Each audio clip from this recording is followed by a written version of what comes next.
Heute schauen wir uns ein Spiel an, was in Deutschland irgendwie ganz wenig Aufmerksamkeit bekommt. Am 30. Oktober jetzt schon rauskommt und jetzt am Wochenende auch einen kostenlosen Playtest hat. Also das kann jetzt am Wochenende jeder spielen und ich glaube, ich werde es mir tatsächlich auch anschauen, denn mich haben da einige Leute schon seit Monaten darauf hingewiesen und es ist in der amerikanischen Szene auch ein bisschen größer. Viele Creator haben das schon gespielt und ich habe bisher noch rein gar nichts Negatives dazu gehört. Grundlegend, Shooter kann man sich immer anschauen und wenn die sich gut anhören, ne, warum dann nicht auch mal testen? Richtig mal? Richtig. Das Ganze schauen wir uns heute mal genauer an. Was ist das überhaupt für ein Spiel? Wie wird man auch bei diesem Test mitmachen können? Und ist das überhaupt was für mich oder für euch? Das schauen wir uns heute an. Und vor allem, ganz wichtig zu wissen, wieso man vielleicht davon noch nichts gehört hat, das ist von Embark. Die haben auch The Finals gemacht. Und ich glaube auch für The Finals gab es damals keine Werbung quasi, weil das ist nicht irgendeine Firma, die Big Activision oder Big Microsoft, was ja mittlerweile zusammengehört, Geld hat, oder EA, die Geld kacken quasi, so, ne, die da jedes Jahr, was weiß ich, wie viele Millionen von US-Dollar ausgeben für Werbung, damit jeder diese Spiele mitbekommt. Das ist eben hier nicht so. Ich habe noch keinerlei Werbung dazu irgendwo gesehen. Die laden halt ihre Trailer auf YouTube und sowas hoch und laden ein paar Content Creator ein, das Spiel früher zu spielen und dazu Content zu machen. Aber ansonsten, deshalb hat man wahrscheinlich einfach, vor allem im deutschen Raum, noch nicht so viel davon gehört. Es geht um Ark Raiders und das wollen wir uns heute in diesem Video etwas genauer anschauen. Abfahrt. Ah yes, extraction shooters, a genre steeped in controversy. While a few hardcore players love it, the word extraction evokes immediate repulsion from others. And just like the Erinnern wir uns zurück an DMZ als Call of Duty Spieler, wo ich übrigens glaube, dass zu MW4 ein zweiter Teil kommt. hero shooters and battle royales of yesterday, the extraction shooter model was, and to some extent still is, the next big trend in modern gaming. Many studios have tried and many have failed to create the Muss man auch dazu sagen, das dachte ja COD auch mit DMZ und mich hat es aber bisher ehrlicherweise noch in keinem Videospiel so richtig in den Bann gezogen. Also das ganze Extraction-Shooter-Genre war bisher für mich einfach nicht so relevant.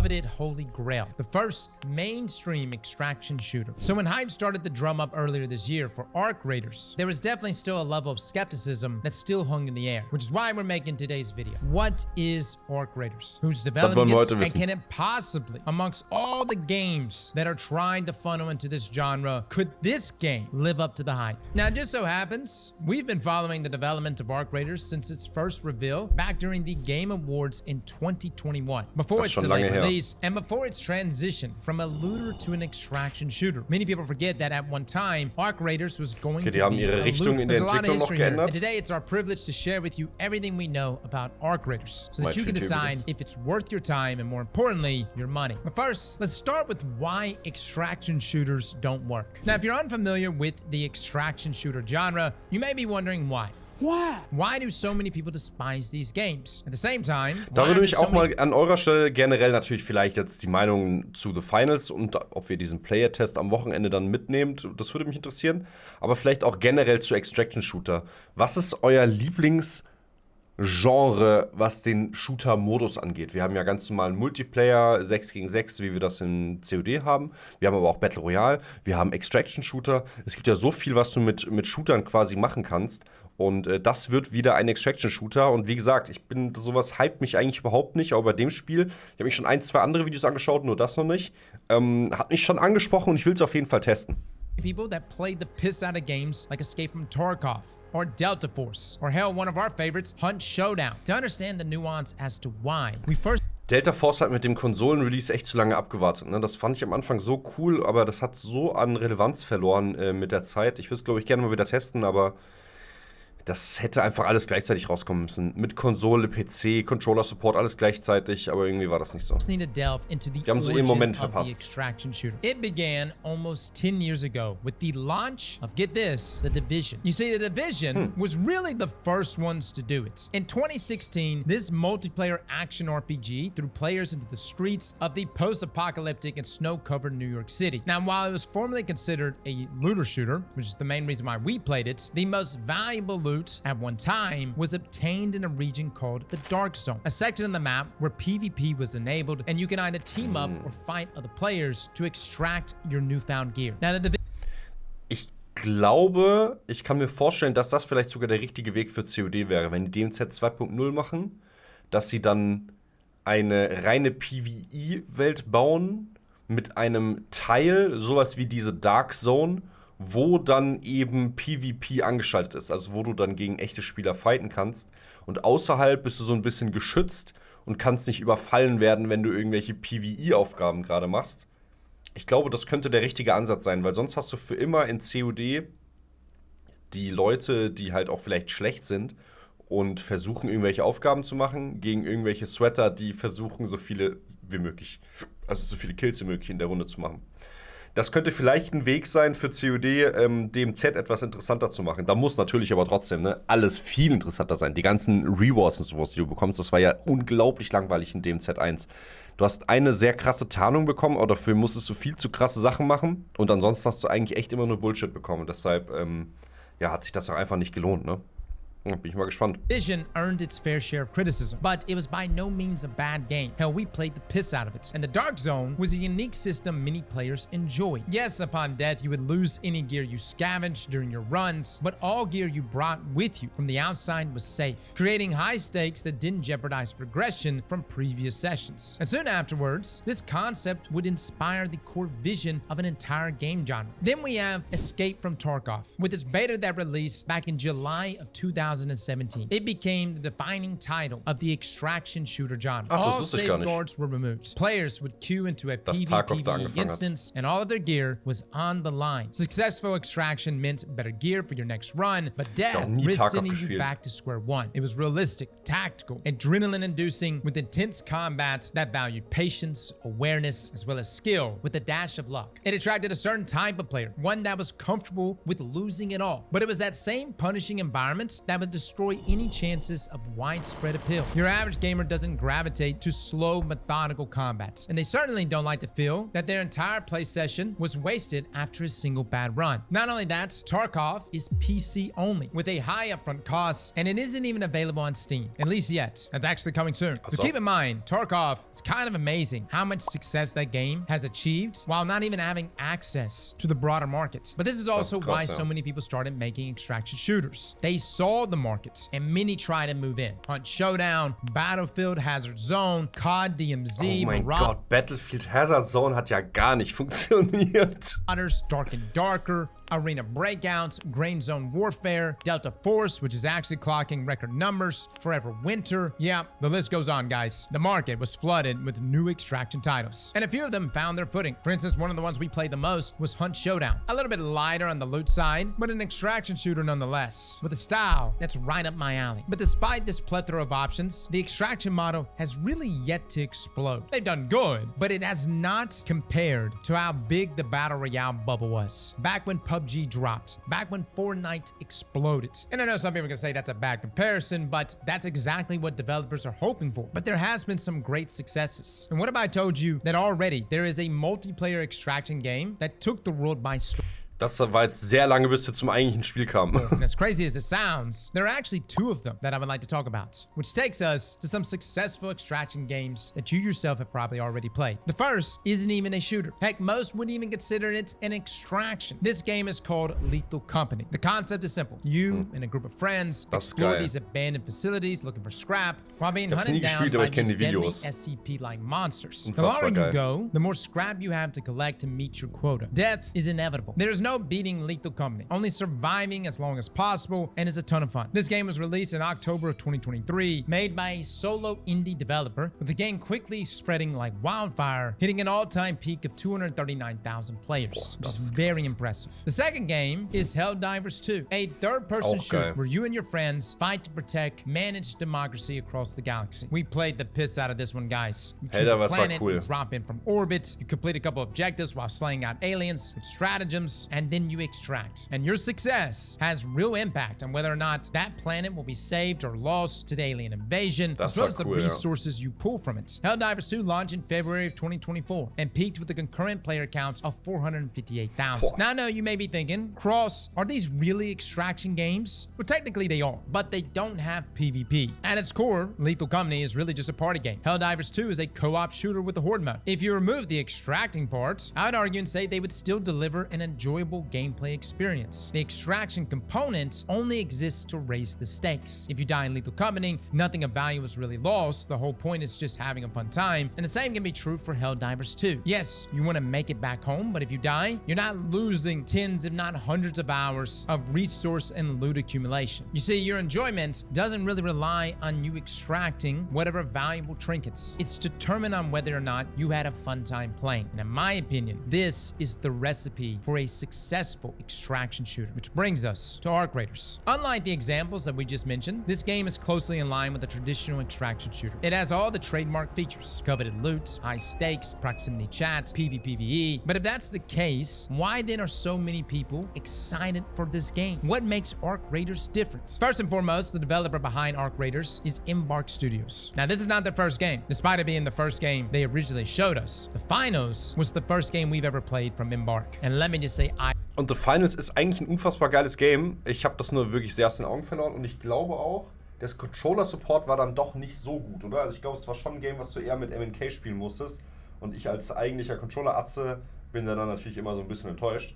Aber ja, mal gucken, wie das bei Arc Raiders ist. I love the Finals. This fast-paced PvP arena shooter, which specializes in destructible environments with a ranked mode that's tourney style. I absolutely love this game. There's not too many games that says, hey, you want to charge at that wall? Go right ahead. You want to blow up that floor and drop the OBJ down? Do it. This game is free to play. Its movement is fluid. The combat extremely chaotic. And in my opinion, the game show format really just keeps the entire experience upbeat. Hell, even just watching footage of the Finals, it comes across as highly polished, which is no surprise considering the background of the studio founder. Patrick Soderlund is the CEO of Embark Studios. And get this, he was the former CEO of DICE, the same company that was responsible for Battlefield 4 and Bad Company 2. However, Patrick didn't make this move alone. He also brought some of DICE's top talent with him. Embark was founded on decades of industry experience, and it is these core members who instilled relentless innovation. And the most unique feature of Arc Raiders is without a doubt its AI combatants.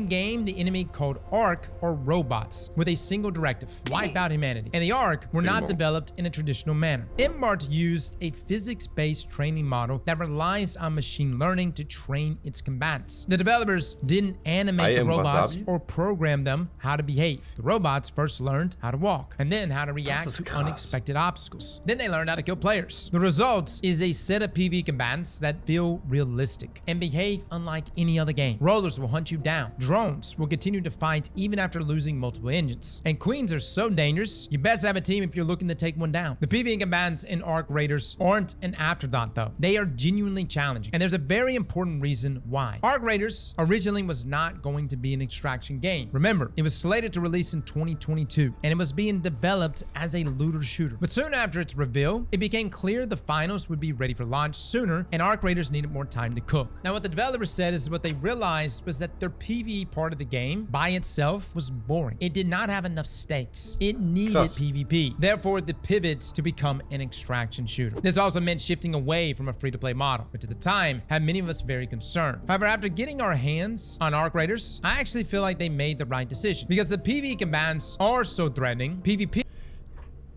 Das Game hätte eigentlich kostenlos rauskommen sollen. Jetzt kostet es 40 Knaller. 40 Euro oder Dollar, ich weiß nicht, ob das dann umgerechnet wird. Ist schon, finde ich, in Ordnung für ein Videospiel. Klar, es ist natürlich trotzdem eine Stange Geld, aber es ist besser als die AAA-Releases, die immer 80 Knaller kosten. Ne? Is drastically different than in any other extraction game. You see, every player interaction risks alerting nearby raiders and Arc to your location, and it's not always in your best interest to fight enemy players. There were instances in the playtest where players formed a truce over proximity chat so they could try to take down one of the giant spider walkers, an alliance that would never have formed unless all players had an incentive to work together. And with enemies never behaving the exact same way, each one of your engagements also feel different, creating a much more replayable experience that is punishing, but at the same time, very fun. Now, that's not to say you and those guys that created that alliance don't immediately kill each other after taking on that boss. The point is you have to create an alliance at times in order to take down PvE enemies, which makes for some very interesting scenarios inside of Arc Raiders. Now, similar to many games before it, Arc Raiders has methods to alleviate the eventual sting of a failed run. There are loadouts that you can buy, weapons you can craft, a meta progression skill tree, and even a roster that gives you materials over time. But most importantly, Arc Raiders has that element that has existed in other extraction games that might have been missing that PvP elements. And that is, it's just fun to play. I know many of us are very loot incentivized. We want good loot, we want it now. And obviously when we lose those things, it's terrible. But in the midst of absolutely getting bent over and having all of your gear taken from you, you have to stop and say, wow, these environments are beautiful. This game is fun to play. Enemy AI is challenging. Yet they give me such a fresh take with each and every one of these engagements. And I'm gonna say this, one of the best things going for Arc Raiders is really its sound design. Das kann DICE halt saugut, ne? Sounddesign. It really nailed the sound design. And we recently actually covered a video. Also das sieht schon sehr spaßig aus, muss ich sagen, auf den ersten Blick. Und ich werde es auf jeden Fall am Wochenende testen, wenn man das streamen darf. Ich glaube, man darf das. Dann wird es das auch im Livestream geben. Könnt ihr euch vielleicht auch selbst mal ein Bild machen, wenn ihr keine Zeit habt, irgendwie zum Selbstspielen. Aber genau das ist eigentlich cool, wenn mal wieder ein Game rauskommt, was nicht so auf dem Papier 100% krass aussieht, sondern wenn jeder sagt, und das ist auch wirklich das Feedback, was ich bisher wirklich durchgehend gehört habe, das Spiel macht Spaß beim Spielen. Das ist mal wieder ein Game, wo du nicht die ganze Zeit darauf achtest, so, okay, was ist gut und was ist schlecht, sondern du spielst es und du hast einfach Spaß dabei. Und das ist video cool. Between Destiny 1 and Destiny 2. And if there's one thing Destiny 1 had over Destiny 2 was its sound design. The range back in Destiny 1 was so large that when a fallen catch came in, you felt its presence. You felt the world around you shake. Arc Raiders has that same feel with its sound design. You feel the world shaking. This adds to the immersion. On top of that, the theme that Arc Raiders is really trying to go for, you could see this retro synth aesthetic that's pretty much present throughout this entire game. Now, something that Arc Raiders is really trying to drive forward is the puzzles. Yes, they're gonna have puzzles. Something that was actually advertised for a game like Marathon, and Bungie is known for doing puzzles, despite, well, Destiny really not getting many puzzles over the years. But Marathon itself is supposed to have puzzles. Embark, though, just decided to put it inside of Arc Raiders without telling anyone, and I like that. I like that they're not slapping everything on a banner in front of us, telling us all that Arc Raiders has to offer, but instead, they're gonna hit us with surprises. Dare I say, they're hoping to over-deliver. Now, this over-delivery doesn't come without a cost. Matter of fact, Arc Raiders does have a $40 price tag, and it includes in-game monetization. However, based off of what we've seen from tech tests, it appears to follow the same model as Helldivers 2, offering players purchasable war bonds that can also be earned just from playing the game. And let me just say, Helldivers 2 and its monetization is completely fair and very reasonable. I would love it if Arc Raiders goes this route, as to me, this is one of the most acceptable monetization models for a live service game. These are the many reasons why so many are hyped for Arc Raiders.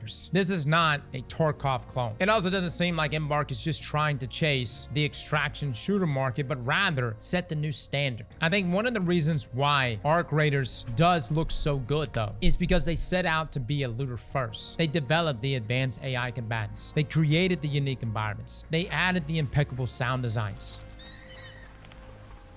It was only after the fact that they actually raised the stakes and added PvP, turning it into an extraction shooter. So while yes, many of you have stated in the past that you don't like extraction shooters, I do believe Arc Raiders is going to change some minds. And let me just say, I wasn't even a looter fan until Destiny. Destiny came along and said, hey, you're gonna like looters. And I did. And suddenly I was playing a ton of different looters because of Destiny. And that's really what genre-defining IPs do. Now, with all the glaze that I am laying on thick right now, there are still concerns for Arc Raiders. And really, it comes down to its staying power. It's one thing to have a massively successful launch, but maintaining over 100,000 players isn't sustainable for most games, especially with a monetization wall. And being a multiplayer game, you can imagine that concurrent players, that really matters. I think one of the biggest contributing reasons to why Delta Force remains at such high concurrent players is because it has no barrier. It's free. Anybody can jump in. At the same time, it does serve as another means to keep out cheaters. And Delta Force has a lot of cheaters. But the other question we have is, how does Embark plan to keep the player base engaged with future updates? At launch, it's confirmed that there will be at least 5 maps. And just this week, Embark Studios finally announced that they would be handling 5 Extraction Maps? Das ist doch richtig viel, oder? Außer die sind halt extrem klein. Server wipes, which is a very common thing amongst extraction. Warte, was?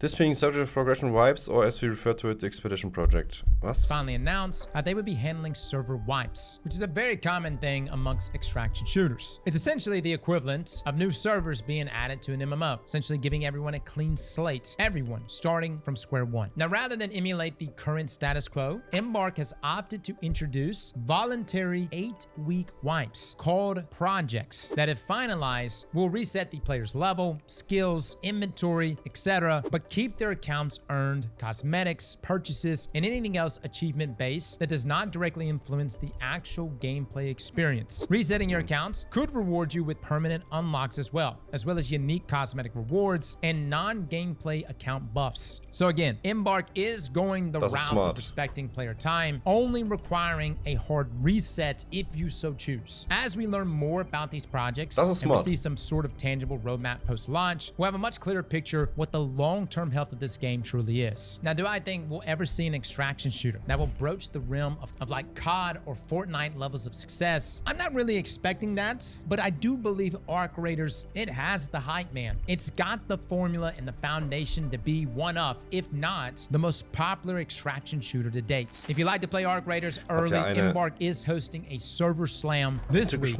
October the 17th through the 19th. And if you just like to watch us play it, we'll be live streaming it over on our Twitch, so feel free to come join us. We'll have a handful of codes that we'll be giving away throughout the stream. Fellas and ladies.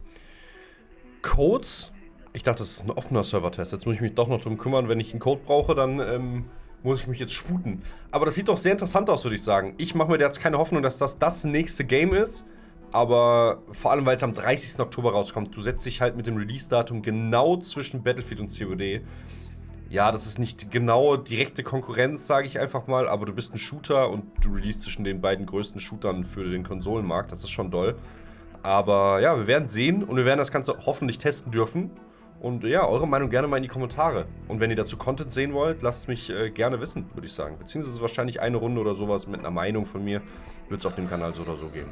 Gut. In diesem Sinne, das soll es gewesen sein. Wir sehen uns im nächsten Video oder im nächsten Livestream. Haut da rein. Ciao, ciao.